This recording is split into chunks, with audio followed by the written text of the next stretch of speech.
untuk mempresentasikan hasil diskusinya. Baik, terima kasih Pak Sunawan atas kesempatannya.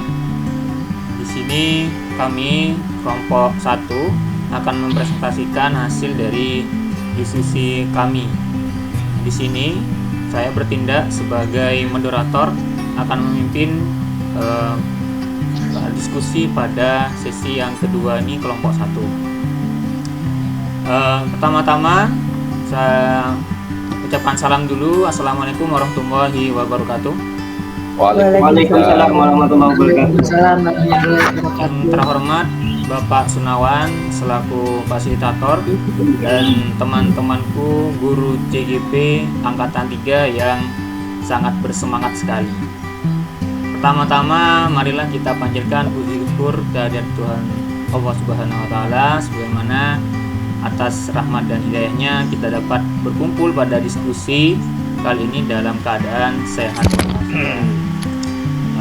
Tak lupa salam dan selawat dan salam tetap kita tercurahkan pada junjungan kita Nabi Muhammad SAW yang telah mengantarkan kita dalam keadaan yang jahiliyah ke dalam keadaan yang bisa berdiskusi dalam acara JGP seperti saat ini. Teman-temanku JGP sekalian, pada presentasi kelompok 2 ini nanti akan dibagi dalam beberapa sesi. Sesi yang pertama yaitu pertanyaan pada kasus pertama. Nah, pada sesi kasus pertanyaan pertama ini diperkenankan satu pertanyaan dan boleh ditanggapi oleh satu tanggapan saja. Kemudian begitu juga di kasus kedua sama seperti yang kasus pertama. Oke, biar tidak menghabiskan banyak waktu, saya persilahkan untuk Bu Indah Maharani untuk mempresentasikan hasil diskusi kelompok kami pada kasus pertama. Silakan Bu Indah.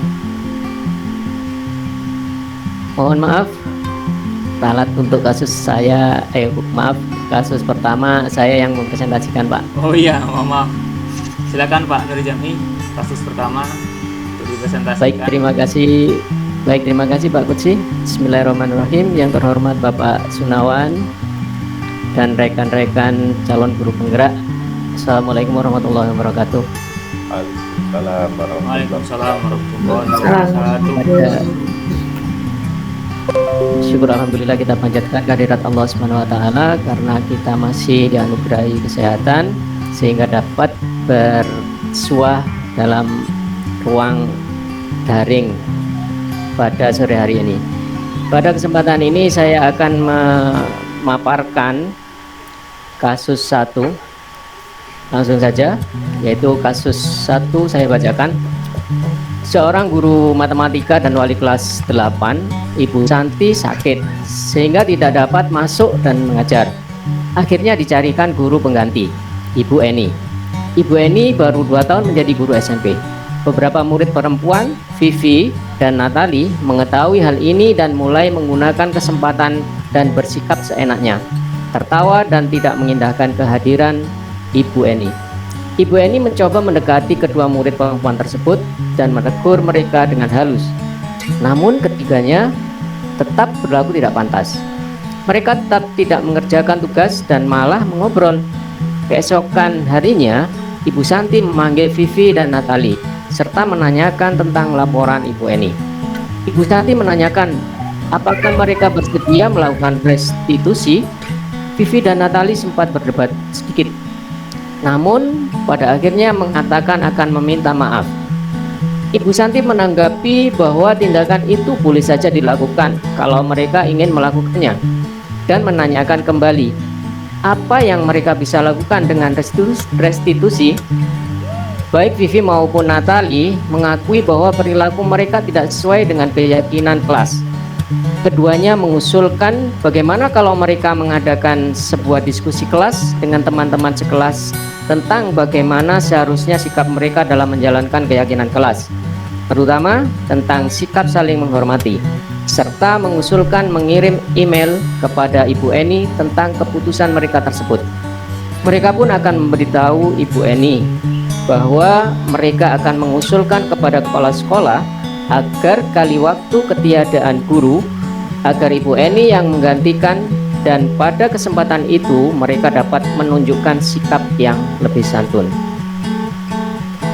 Kemudian pertanyaan yang pertama dalam kasus satu tersebut, yaitu dalam penerapan restitusi kasus di atas, sikap-sikap restitusi apa saja yang sudah dijalankan oleh Ibu Santi? Menurut pendapat kelompok kami, jawabannya yang pertama atau A, restitusi bukan untuk menebus kesalahan, namun untuk belajar dari kesalahan. Sikap ini terlihat dari inisiatif siswa mengadakan diskusi dengan teman sekelas tentang sikap mereka dalam menjalankan keyakinan kelas. Yang B, restitusi untuk memperbaiki hubungan. Hal itu terlihat dari tindakan siswa untuk mengusulkan mengirim email kepada Ibu Eni tentang keputusan mereka tersebut. Yang C, restitusi adalah tawaran, bukan paksaan. Hal itu terlihat dari tindakan Ibu Santi menanyakan apakah mereka bersedia melakukan restitusi. Yang D, restitusi menuntun untuk melihat ke dalam diri. Hal itu terjadi dari tindakan baik Vivi maupun Natali mengakui bahwa perilaku mereka tidak sesuai dengan keyakinan kelas. Yang E, restitusi fokus pada penguatan karakter bukan tindakan. Hal itu terlihat dari tindakan permintaan maaf, sikap saling menghormati dan menunjukkan sikap yang lebih santun. Yang F, restitusi fokus pada solusi. Hal itu terlihat dari tindakan tindakan Bu Santi menanyakan apakah mereka bersedia melakukan restitusi. Yang G, restitusi mengembalikan murid yang berbuat salah pada kelompoknya. Hal itu terlihat dari tindakan melibatkan teman kelompoknya atau teman sekelas tentang bagaimana seharusnya sikap mereka dalam menjalankan keyakinan kelas. Pertanyaan yang kedua, apakah restitusi yang diusulkan Vivi dan Natali sudah sesuai dengan kesalahan yang telah dibuat? Bagaimana dengan solusi yang diusulkan keduanya? Langkah-langkah restitusi apa saja yang sudah dilakukan? Jawaban menurut kelompok kami, A, meminta maaf kepada Bu Eni. B, berdiskusi melibatkan teman kelompoknya atau teman sekelas tentang bagaimana seharusnya sikap mereka dalam menjalankan keyakinan kelas. C, mengusulkan kepada kepala sekolah agar diberi kesempatan agar mereka dapat menunjukkan sikap yang lebih santun. Langkah-langkahnya, yang A, menstabilkan identitas. Vivi dan Natali sempat berdebat sedikit, namun pada akhirnya mengatakan akan meminta maaf. Ibu Santi menanggapi bahwa tindakan itu boleh saja dilakukan kalau mereka ingin melakukannya. Yang B, validasi tindakan yang salah, yaitu Ibu Santi memanggil Vivi dan Natali serta menanyakan tentang laporan Ibu Eni. Yang C, menanyakan keyakinan tentang bagaimana seharusnya sikap mereka dalam menjalankan keyakinan kelas, terutama tentang sikap saling menghormati. Pertanyaan yang ketiga, yang terakhir, dalam kasus di atas, posisi apakah yang telah diambil oleh Ibu Eni dalam menangani Vivi dan Natali? Jelaskan jawaban Anda. Menurut kelompok kami, posisi yang diambil Bu Eni adalah bertindak sebagai teman. Untuk kasus berikutnya akan disampaikan oleh Ibu Indah Maharani. Kepada Ibu Indah Maharani kami persilakan.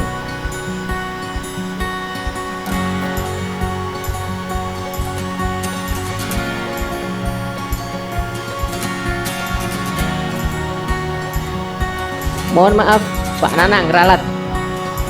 Pada Pak Nanang kami persilakan.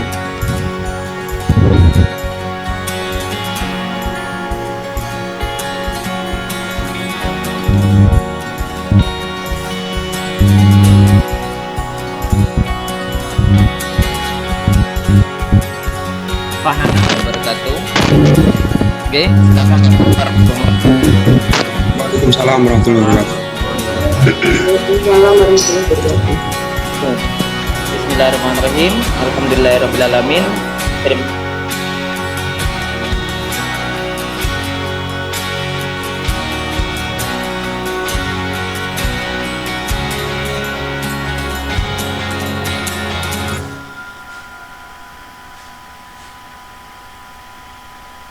Nanang? Kami yang sangat luar biasa dari diskusinya sampai malam. Saya sangat terkesan.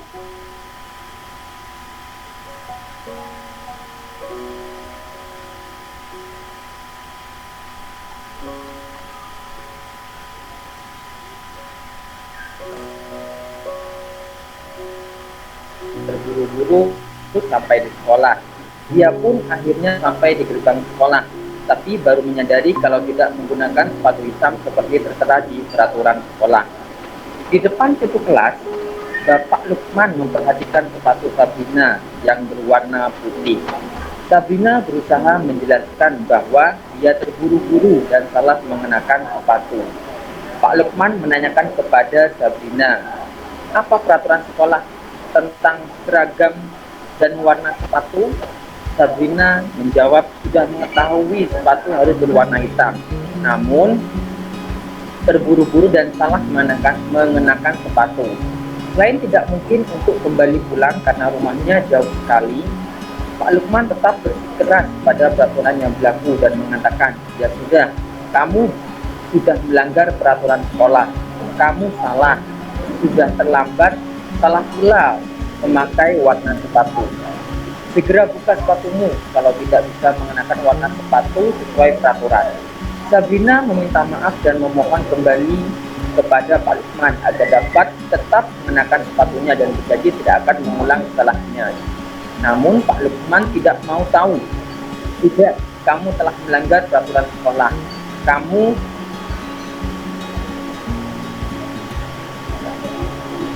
Kalau tidak sanggup ambil sepatu di rumah atau diantarkan sepatu ke sekolah, ya sudah, kamu tidak usah bersepatu. Sabrina pun dengan berat hati mencopot sepatunya dan memberikan kepada Pak Lukman. Seharian dia tidak berani berkeliling sekolah karena malu dan lebih banyak berdiam diri di kelas tanpa alat sepatu. Kita tolong dinaikkan.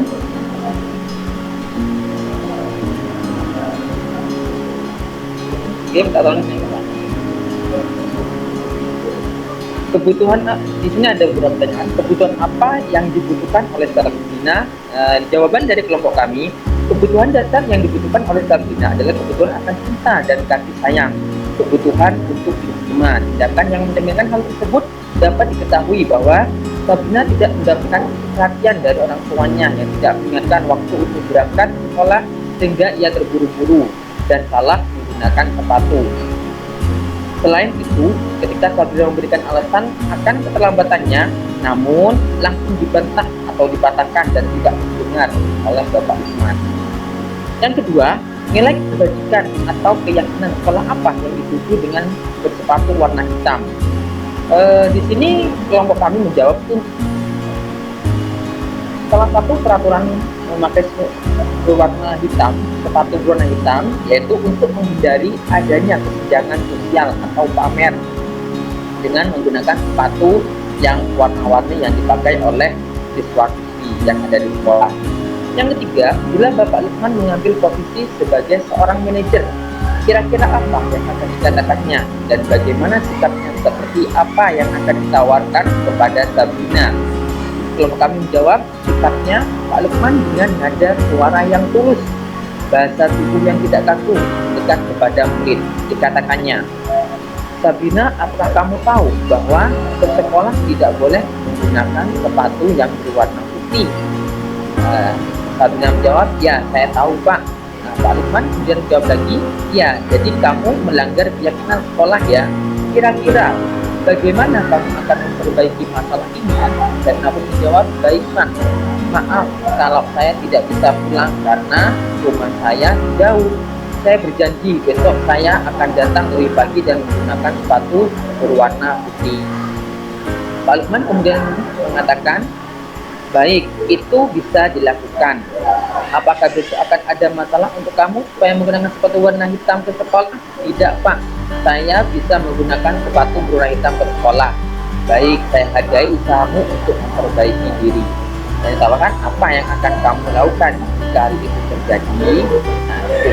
Mungkin itu pemaparan dari kasus 2 yang telah kami kelompokkan dari kelompok 2. Terima kasih. Wassalamualaikum warahmatullahi wabarakatuh. Waalaikumsalam warahmatullahi wabarakatuh. Salam. Terima kasih atas pemaparan materinya kepada Pak Nur Jamli dan Pak Nana.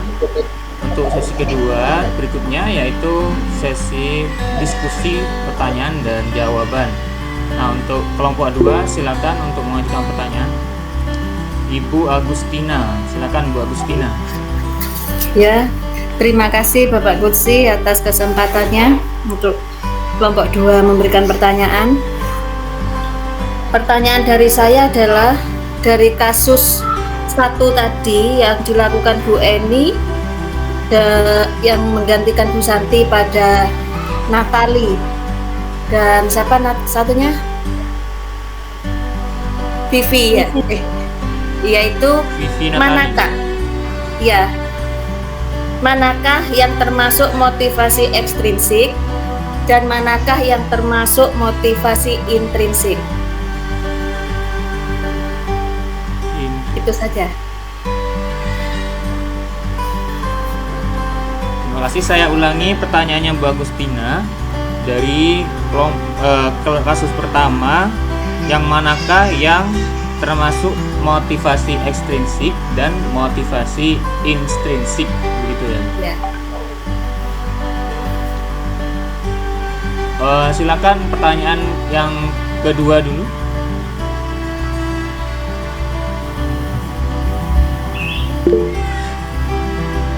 Pak Hendy, silakan Pak Hendy. Terima kasih Bapak Kudsi. Untuk kasus yang saya punya pertanyaan untuk kasus yang kedua tentang si Sabrina,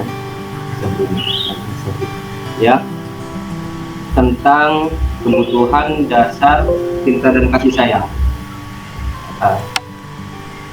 Apakah kebutuhan dasar cinta dan kasih sayang ini hanya merucut kepada orang tua? Karena pada 2.4 yang saya baca di LMS tentang kebutuhan dasar ini, di situ ada contoh siswa yang bernama Doni. Dia mengambil secara paksa makanan teman-temannya. Mungkin teman-teman ini juga sudah baca di 2.4 tentang Doni yang berperilaku mau mengambil bekal makan siang teman-temannya. Ternyata ada kebutuhan dasar cinta dan kasih sayang, perhatian dari orang tuanya. Jadi merujuk lagi kepada orang tuanya. Begitu juga teman-teman kelompok 1, bahwa Sabrina ini juga membutuhkan cinta dan kasih sayang dari orang tuanya, perhatian karena tidak dibangunkan di awal. Nah, jadi pertanyaan saya, apakah kebutuhan cinta dan kasih sayang ini hanya tertuju kepada orang tua? Bagaimanakah dengan guru yang di sekolah? Nah, mungkin itu. Terima kasih. Baik, terima kasih Pak Hendy. Saya ulangi pertanyaannya, apakah siswa itu hanya membutuhkan cinta dan kasih sayang hanya dari orang tua saja, gitu Pak Hendy?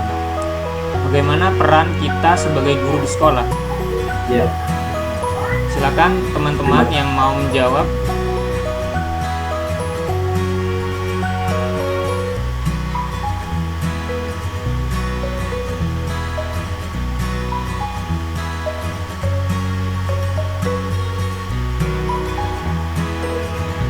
Silakan Bu Indah.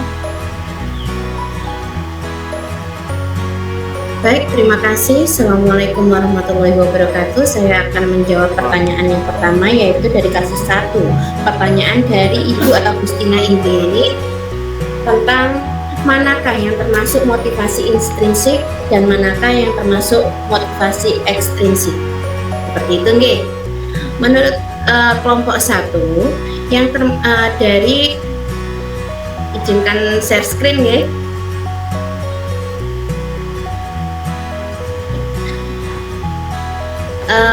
Motivasi intrinsik yang didapat oleh Vivi dan Natali, yaitu ketika mereka akhirnya melakukan restitusi, di mana mereka berkaca dari kegiatan yang dilakukan, dari tingkah laku yang mereka lakukan selama pembelajaran Bu Eni. Di situ mereka melakukan restitusi, di mana yang seperti yang kita ketahui bahwa restitusi itu adalah kegiatan yang melibatkan siswa untuk merefleksikan tingkah lakunya untuk memperbaiki tingkah lakunya, bukan refleksi atas dasar kesalahan, tetapi merefleksikan diri atas kegiatan yang mereka lakukan untuk mendapatkan perbaikan. Nah, setelah mereka merestitusi, akhirnya dari kegiatan restitusi itu, akhirnya mereka mempunyai motivasi. Oh, ternyata saya harus, ternyata kegiatan perilaku saya selama Bu Eni itu saya tidak baik, belum menunjukkan sikap saling menghormati, seperti itu yang pertama dari intrinsik itu, dari kegiatan restitusi itu. Kalau motivasi dari ekstrinsik ya, motivasi ekstrinsiknya itu dari kegiatan yang dilakukan oleh Bu Santi, di mana Bu Santi menawarkan kepada Vivi dan Natali, bagaimana kalau kalian melakukan refleksi diri seperti itu. Menurut saya seperti itu. Monggo teman-teman kelompok 1 mungkin ada yang mau menambahkan, silakan. Silakan Bu Agustina, mungkin ada yang tanggapi atas pemaparan jawaban dari Bu Indah tadi. Iya, saya setuju dengan jawaban Bu Indah, jawaban yang bagus. Yang ingin saya tanyakan lagi dari Bu Eni sendiri itu motivasi ekstrinsiknya yang mana ya, Bu Eni, yang menggantikan Bu Santi, dan intrinsiknya yang mana? Tadi kan yang dijawab Bu Indah Bu Santi ya, yang dijawab oleh Bu Indah Bu Santinya ya, Bu Santi. Sekarang yang Bu Eni. Ya, berarti ini dua pertanyaan ya. Baik, bismillah, saya akan mencoba. Bismillahirrahmanirrahim. Untuk Bu Eni sendiri, izinkan saya share screen. Untuk Bu Eni sendiri, dia kan merupakan guru baru, jadi motivasi instruksiknya, dia melihat muridnya yang ada yang melakukan hal yang tidak baik menurut dia di dalam kelas, dia secara naluriah dia mendekati dan memberitahu dengan halus seperti itu. Jadi karena Bu Eni itu merupakan seorang guru, dia merasa mempunyai kewajiban, motivasi diri, mempunyai kewajiban untuk mengingatkan Vivi dan Natali agar tidak berbuat yang menurut kita tentunya itu adalah hal yang kurang bisa kita terima karena tidak menghormati guru, kan seperti itu. Nah, kalau motivasinya itu merupakan adalah tanggung jawab yang harus dia laksanakan agar tidak dicontoh atau tidak keterusan dilakukan oleh murid-murid yang lain. Menurut saya seperti itu, Bu Agustin. Monggo teman-teman kelompok 1 yang mau menambahkan.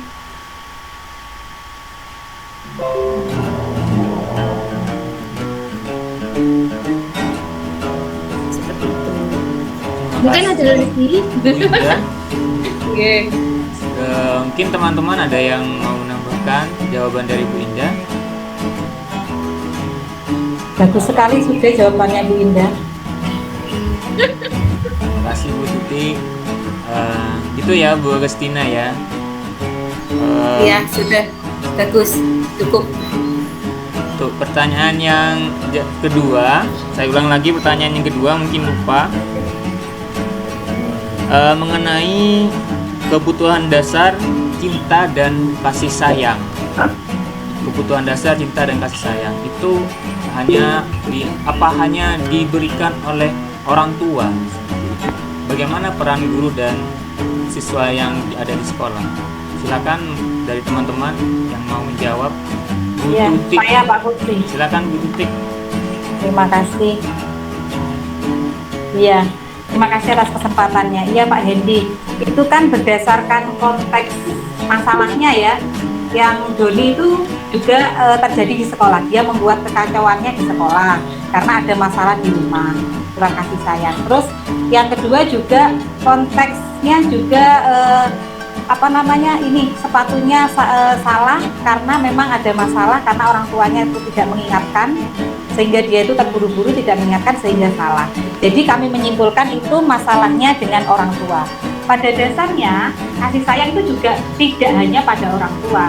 Misalnya anak ketika gurunya terlalu berlebihan, tidak ada rasa kasih sayang sekali, menghukum berlebihan, kasar, itu pasti anak itu akan ekspresikannya di rumah. Pastikan seperti itu. Jadi sebenarnya kalau anak itu kebutuhan kasih sayangnya ya dari berbagai pihak, baik dari teman, dari guru, maupun dari orang tua. Misalnya dibully oleh temannya, pasti anak itu akan bercerita kepada siapa yang mengasihi sayangi dia. Kalau dia tidak ada tempat untuk mengekspresikan atau tempat untuk mencari kasih sayangnya, pasti yang terjadi seperti si Doni tadi, berbuat kenakalan, merebut makanan temannya, seperti itu. Dan seperti siapa nomor 2 namanya? Kasus nomor 2 namanya siapa? Pak Putri? Sabrina. Nah, seperti Sabrina itu juga akhirnya dia tidak mematuhi peraturan yang ada, keyakinan sekolah yang ada, seperti itu. Jadi kebutuhan kita dan kasih sayang itu tidak hanya merujuk kepada orang tua, tetapi kenapa di situ kok sepertinya merujuk ke orang tua, hanya konteksnya saja, konteks soalnya saja. Kebutuhan dan kasih sayang itu dibutuhkan dari berbagai pihak. Terima kasih Bu Tuti. Ini ada tambahan dari Bu Ratna. Silakan Bu Ratna. Ya, terima kasih Pak Putri. Betul sekali yang disampaikan oleh Ibu Tuti bahwa memang kasih sayang itu tidak hanya dari orang tua, tapi dari teman, kemudian dari binatang peliharaan pun itu bisa. Jadi kebutuhan kasih sayang kita bisa diperoleh dari sana. Nah, dari kasus Sabrina, hal itu ditunjukkan kalau ini ya, kasih sayang yang bukan dari orang tua, tapi kasih sayang dari guru. Itu di kasus tersebut disebutkan bahwa Sabrina itu mencoba menjelaskan kenapa dia terlambat begitu, kenapa alasan dia terlambat, tapi tidak diberi kesempatan oleh Bapak Lukman. Jadi Bapak Lukman ya udah, karena dia melanggar tata tertib ya berarti dia harus menerima hukumannya. Jadi kasih sayang itu tidak hanya tertuju kepada orang tua, tapi juga tertuju kepada komunitas yang di lingkungan sosial yang di mana anak tersebut itu berada, teman, guru, kalau di sekolah seperti itu. Terima kasih. Silakan Pak Hendy, mungkin ada tanggapan mengenai jawaban dari kelompok kami. Terima kasih kepada Ibu Tuti dan Ibu Ratna atas jawabannya. Ini suara di mikrofon saya terdengar musik-musik nggak ini? Tetangga keras sekali. Enggak, jelas Pak. Jelas Pak Hendy. Ya. Hampir saya mau ke rumah tetangga, tapi saya menempatkan posisi 5 komputer rumah itu saya Pak. Jangan tahan Pak, tahan Pak Bro. Ramai soalnya. Tapi ya kita mendapatkan ini pemanfaatan kontrol. Ditambah 7 kontrol. Kembali kepada terima kasih jawaban Ibu Ratna. Saya sepakat jika anak-anak sudah kurang mendapat perhatian dari orang tua di rumah, dia akan mencari yang lain, terutama kepada kita sejak mereka dari sekolah. Pemaparan Ibu Ratna tentang Bapak Lukman itu masuk akal dan saya terima bahwa kita memang memberikan kasih sayang mungkin berupa toleransi yang dilakukan oleh Pak Lukman karena dia sudah benar-benar ketinggalan. Jadi efek kurang kasih sayang dan cinta dari orang tuanya yang mengakibatkan Sabrina berperilaku seperti itu, padahal itu tidak sengaja karena tidak unsur kesengajaan. Tapi menurut saya mungkin akan lebih bijak jika Bapak Lukman memberikan kasih sayang itu di sekolah seperti yang disampaikan oleh kita. Terus saja, insya Allah sudah finish, nggak ada masalah. Terima kasih Bapak Putri dan Ibu Ratna, Ibu Putri dan semuanya. Terima kasih pada Pak Hendy. Ternyata jawaban dari kelompok kami sudah memberi kepuasan kepada Pak Hendy. Terima kasih Pak Hendy. Untuk sesi berikutnya adalah sesi penyampaian kesimpulan yang akan dipaparkan oleh notulen kami. Silakan Pak Nur Jam'i. Baik, terima kasih Bapak Kutsi atas kesempatannya. Saya akan coba memberi atau menarik kesimpulan dari diskusi hari ini, terutama terkait dengan pertanyaan-pertanyaan yang disampaikan oleh Bu Agustina dan Pak Hendy. Jadi ditanyakan tentang di kasus pertama manakah yang termasuk motivasi intrinsik dan ekstrinsik. Perlu kita garis bawahi di sini bahwa motivasi intrinsik itu adalah yang muncul dari diri sendiri, ya. Jadi kemudian motivasi ekstrinsik itu muncul dari orang lain sekitar kita. Dimana tadi motivasi intrinsik yang muncul dari diri siswa tersebut diantaranya adalah permintaan maaf, kemudian mau mengirim email. Tuh. Kemudian motivasi ekstrinsik yaitu permintaan restitusi yang disampaikan oleh Bu Santi. Kemudian pertanyaan yang kedua yaitu kebutuhan akan cinta dan kasih sayang hanya mengerucut ke orang lain, ke orang tua atau tertuju kepada orang tua saja. Ya tidak ya, tadi sudah disampaikan oleh teman-teman kami dari kelompok 1 bahwa kebutuhan akan cinta kasih sayang itu bisa diperoleh dari orang lain termasuk teman untuk memotivasi temannya yang mungkin sedang down ya. Ya bisa juga tadi disampaikan oleh Bu Ratna itu lingkungan sosial. Lingkungan sosial itu justru lebih luas ya, lebih luas dan sangat berpengaruh sekali, karena ada ungkapan bahwa siapa yang berkawan dengan siapa itu adalah cerminannya. Jadi kalau kita berkawan dengan orang baik maka cerminan kita juga baik, seperti insya Allah begitu. Saya rasa itu kesimpulannya. Terima kasih. Assalamualaikum warahmatullahi wabarakatuh. Waalaikumsalam warahmatullahi wabarakatuh. Terima kasih kesimpulannya Pak Muhammad Nurjati dari sesi pertanyaan dan materi sebelumnya. Sesi terakhir sebelum kami tutup adalah tanggapan positif dari kelompok 2. Silakan kelompok 2 yang akan memberi tanggapan positif pada pemaparan dari kelompok kami. Saya persilakan. Silakan Pak Hendy. Terima kasih Bapak Nanang. Sebelum ditutup, ini tanggapan positif dari kami. The point of our discussion today is teman-teman bahwa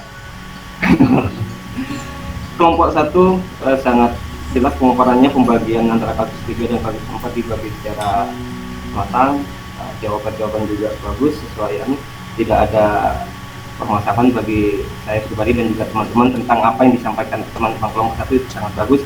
Namun saya harus menyampaikan sesuatu yang masih janggal dalam diri saya. Ini bukan tentang kelompok 1, juga bukan tentang kelompok 2.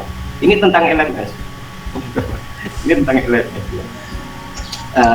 Bahwa pada kasus 1 teman-teman itu Natali dan juga Vivi meminta maaf kepada Ibu Eni melalui email. Kenapa bisa melalui email? Itu yang masih dalam pertanyaan saya. Kenapa tidak datang secara langsung untuk meminta maaf kepada Ibu Eni?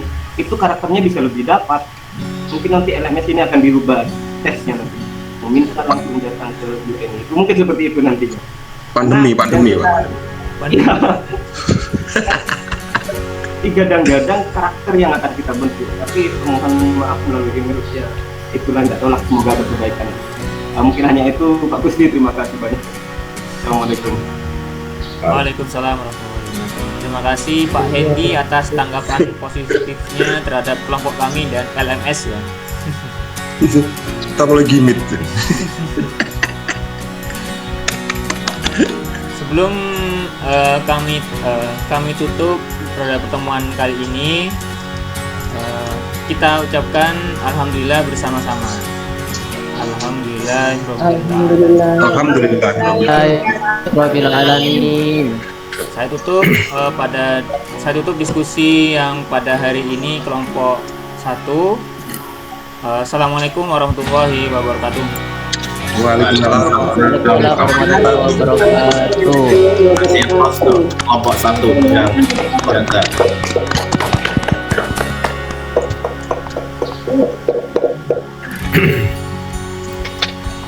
Baik, teman-teman CGP, tadi ya bisa saja ya apa yang disampaikan Pak Kudsi tadi, bahwasanya di LMS ngapain ya minta maaf lewat email ya, luar biasa. Pak Hendi, Pak. Ya. Pak Oh, Pak Hendi ya. Oh, Pak Hendi ya, Pak Hendi ya. Nah, ini iya masih kali ini ya saya tahu juga kalau minta maaf tuh lewat email itu ya, kira-kira ya apa ya. Nah, tapi begini, tidak menutup kemungkinan ya, di ruang elaborasi nanti itu kan ada kita untuk menyiapkan pertanyaan-pertanyaan untuk instruktur ya. Di sana ada tim pengembang juga yang ikut di dalamnya. Itu bisa jadi ya dipertanyakan kenapa membuat kasus itu kok meminta maafnya lewat email seperti itu. Apakah ya seperti yang dikatakan Pak Gubernur tadi, apa karena pandemi ya mungkin seperti itu, dan tidak dimungkinkan untuk tatap muka ya seperti itu. Tapi benar juga ya yang siapa tadi yang mengomentari Pak Kudsi ya, atau Pak Hendi tadi ya, ya bahwasanya ya memang kita itu kalau meminta maaf itu lebih apa ya, kalau orang timur tuh kalau ya kita ya merendah kepada, karena kita merasa salah ya terhadap orang dan kita harus berhadapan langsung ya, bagaimana ekspresi kita ya, kita sampai nangis agar supaya yang kita mintai maaf tuh luluh hatinya, kan begitu ya, seperti itu. Nggak tahu, tapi kalau lewat email nangisnya gimana? Pakai icon, Pak. Pakai emoticon. Ya. Pakai link YouTube, Pak. Terus yang perlu digarisbawahi juga tadi ya tentang kasusnya Pak Lukman ya, Pak Lukman Cek Gerena ya,